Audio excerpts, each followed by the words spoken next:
We have breaking news as the Dallas Mavericks have the best odds at landing this lockdown wing defender.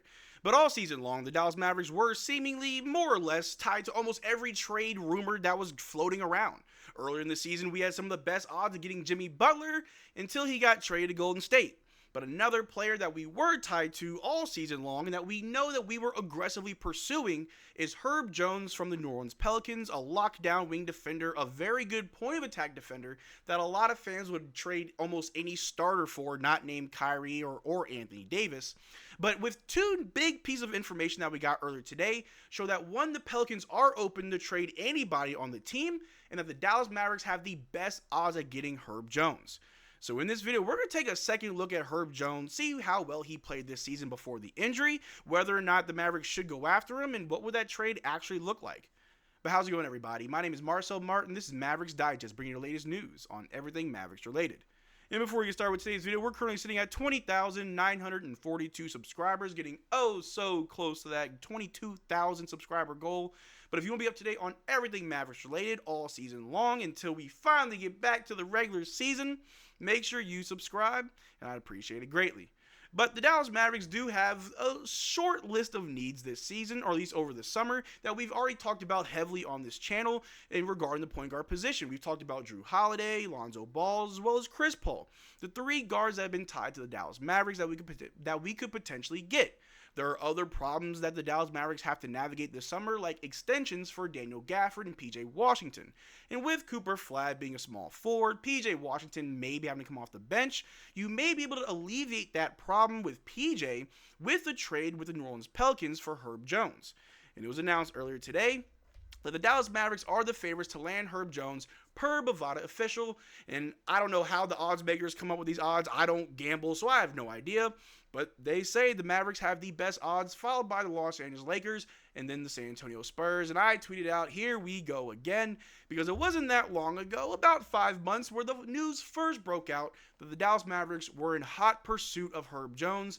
We don't know what that trade package would have looked like, but we do know that the Mavs were aggressively pursuing Herb Jones. He's one of the league's premier lockdown defenders. He's on a very team-friendly contract, and a lot of contenders could use that. The way the playoffs are going down right now, a lot of different needs are going to be met, or going to be needed to be met by many different contenders. We've talked about the two big man role as that being something that's dominant all playoffs, but also a good wing defender and a good point of attack defender is something that a lot of contenders are going to be looking at. And Herb Jones being made available for trade now, the market is only going to go up. The Dallas Mavericks could benefit for trading for Herb Jones, but we may get outbid.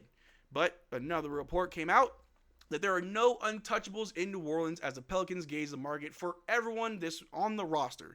And I would imagine that would probably be smart. The New Orleans Pelicans have dealt with injuries over the last 2 seasons. Najee Marshall and Dyson Daniels both spoke about that earlier in the season. But also, if you know the news surrounding Zion Williamson, I'm sure the organization just wants a clean slate. Get rid of everybody. If you're injured, if you're a good player, bad player, they're going to want picks and young players back. But how good was Herb Jones all season long in the only 20 games he played? Let's take a look.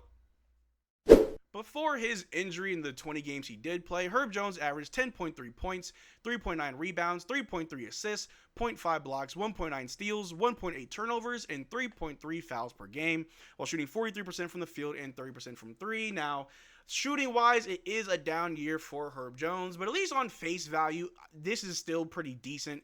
10.3 points, 3 rebounds, 3 assists, 1.9 steals, especially when his career average is a little bit over 2 steals a game. That defense is incredible, and one of the biggest buzzwords we've heard around the Mavericks over the last 2 seasons is point of attack defender, that we did have with Derrick Jones Jr., that we could benefit from having again with someone like Herb Jones. And even though he was a starter for the New Orleans Pelicans, I think it would be fine if you trade for Herb Jones, ask him to come off the bench as he is coming back from injury. But how does this trade solve anything? Well, if the negotiations with PJ aren't going the way that you want, either because he wants to be a starter or he wants too much money, then you trade PJ after you extend him to the New Orleans Pelicans, Maybe you have to give him a first-round pick, a couple second-round picks for Herb Jones, someone who can easily come off the bench for us as he returns from injury, but also he's on a very team-friendly contract, tied up for another 2 seasons, so you don't have to worry about one other player's contract. We will still have to deal with Gafford, still have to get Kyrie on a new contract, find ways to get out of the second apron. It'd be a pretty tricky deal, but one trade or one mock trade that I don't think goes down, but could at least be the framework for, may look something like this, where the Dallas Mavericks get Herb Jones and Jose Alvarado, and we trade away Daniel Gafford, Caleb Martin, Jaden Hardy in the 2030 second-round pick. Now, I don't want to trade Daniel Gafford. I'm a big fan of Daniel Gafford. I'm not entertaining any trade where you trade away Daniel Gafford. He has way too much value for us. But Caleb Martin, Jaden Hardy, a second-round pick, could at least get things started. Maybe you have to keep Jaden Hardy, but you include PJ to spice things up. You definitely don't want to shoot yourself in the foot trying to outbid other teams to just get Jose Alvarado and Herb Jones, or maybe just Herb Jones. But you at least send it in an offer. PJ, maybe a first for just Herb. If that gets the deal done, sure. But you don't want to give up too much just to beat the Thunder or the Celtics or any other team that could benefit from a player like Herb Jones. But like I said, he is on a very team-friendly contract. He's about to be owed $13 million, then $14 million. It's a 4-year, $53 million contract. Again, that alleviates one other contract negotiation. By the time this contract's up, Clay's will be expired. You could offer him an extension. He's a fairly young player. He's only 26 years old.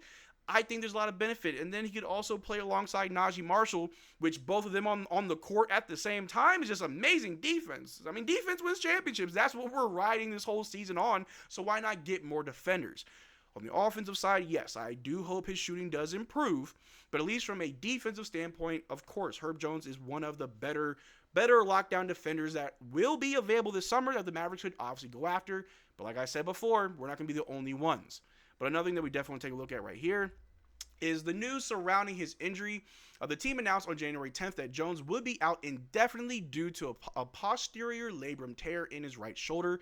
It was a re-injury to the shoulder that caused him to miss 18 games earlier this season. It was initially diagnosed as a right shoulder strain and a low-grade partial thickness tear in his rotator cuff.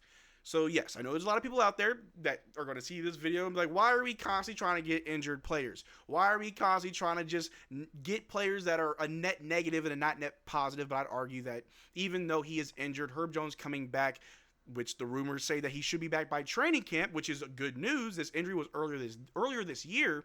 That could be something that the Mavericks could buy low on for a higher return once he comes back. But I understand that a lot of people don't want to see any more trades. I think that's the only argument against getting Herb Jones, is that we make too many trades. We want a team full of cohesion and just camaraderie, that they know each other, they've played with each other. And constantly having to trade players in and out can definitely mess with that chemistry. One player that comes to mind is Quentin Grimes. We traded away Tim Hardaway Jr. for Quentin Grimes. In that same season, we traded away Quentin Grimes for Caleb Martin. And this summer, we could potentially trade Caleb Martin for someone else. There's a lot of arguments for trading for Herb Jones, a lot of arguments against it. But let me know what you think in the comment section down below. Do you think that Herb Jones is somebody we should definitely go after? Or do you just want to keep what we got right now? No need to trade. Focus on the draft and focus on next season. Let me know what you think in the comment section down below. Maybe we can have a conversation about it. But that's all I got for you guys today. Thanks for starting the video. Make sure to check out our Twitter and Discord. Links in the description below. And as always, y'all take care. Drink water. Peace.